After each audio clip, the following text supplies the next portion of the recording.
স্বপ্ন দেখেছি তিনি আমার নাম ধরে বলেছিলেন, তোমাকে দাওয়াত, আগামীকাল দুপুরের খাবার তুমি আমার সঙ্গে খাবে। তো আমি এরকম নিশ্চিত ছিলাম লটারিতে ছেলেটি আমার ভাগেই পড়বে, কিন্তু তা হলো না। একথা বলে ও আবার কাঁদতে শুরু করলো। যার নাম উঠেছিল আমরা ওকে বোঝাতে লাগলাম, সে সেল দিতে রাজি হলো, কিন্তু শর্ত দিল তুমি নবীজি সাল্লাল্লাহু আলাইহি সাল্লামের কাছে যখন পৌঁছাবে আমার সাফায়াতের জন্য তার কাছে একটু সুপারিশ করবে।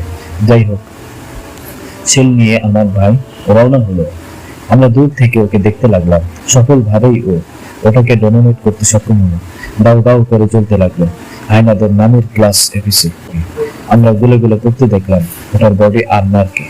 আমরা জানতাম না যে ওখানে সাধারণ সেনাদের সাথে আইডিএফ ওদের বিশেষ ইউনিটও মোতায়েন করেছে। মুহূর্তে সক্রিয় হয়ে উঠলো ওরা। কাকতালীয় ভাবে ওরা আগে আমাদের চারজনের অবস্থান লক্ষ্য করেই এগোতে লাগলো। আমরা শাহাদাতের প্রস্তুতি নিয়ে ফেললাম। হঠাৎ দেখি আমার চাচাতো ভাই ভাঙ্গা বিল্ডিং এর আড়াল ছেড়ে বের হয়ে আমাদের ঠিক উল্টো দিকে দৌড়াতে শুরু করলো। ও জানতো আমরা এখানে আছি। আয়নাদের চোখ আমাদের থেকে ফেরানোর জন্যই কাজটা করেছিল। তারপর আমরা ধীরে ধীরে সরে এলাম সিজাইয়া থেকে। জানতাম না আমার ভাইয়ের সাথে শেষ পর্যন্ত কি হয়েছে। 3 দিন পর জাবালিয়ায় আমাদের পারিবারিক কবরস্থানে ওর লাশ দাফন করার জন্য যখন কবর করলাম, দেখলাম ওখানে ওর লাশ থেকে রক্ত ঝরছে। দেখতে অবিকল প্রথম দিনের মতোই দেখাচ্ছে।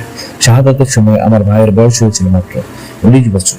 রাহিমাহুল্লাহু তাআলা ওয়া মারফাদাহুল জান্নাহ।